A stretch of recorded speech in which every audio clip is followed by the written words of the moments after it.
Je m'appelle Simon Baumer, ça fait quelques années que j'habite sur Strasbourg, et notamment au Naudorf, depuis quelques mois. Et je travaille dans tout ce qui est prévention des risques.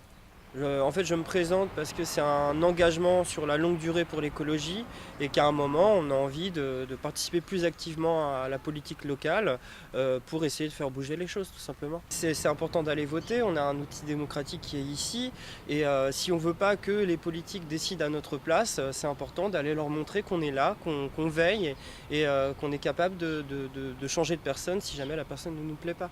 Quand on parle de reprendre la main, c'est tout simplement d'investir le champ politique dans toutes ses strates, c'est-à-dire que ce soit au niveau associatif, que ce soit dans les conseils de quartier.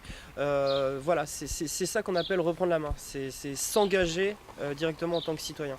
Et d'ailleurs, dans ces élections, nous portons garant de relayer la parole des citoyens.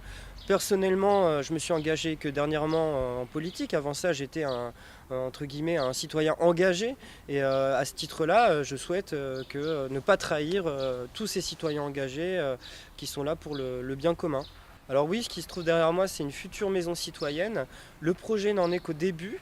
C'est-à-dire que grâce au pouvoir public, on va pouvoir récupérer à titre gracieux cette maison en location et ensuite faire des projets à l'intérieur. Alors ça va commencer par un chantier participatif, puis il va falloir construire tout le projet de comment on structure le côté associatif, est-ce qu'on fait un café associatif, etc. Et donc on voit l'importance d'avoir des relais entre le citoyen et les pouvoirs publics pour tout simplement faire aboutir de nombreux projets citoyens. Il faut juste le petit coup de pouce au bon moment et plein de projets pourront se faire. Le 22 mars, citoyens écologistes, reprenons la main.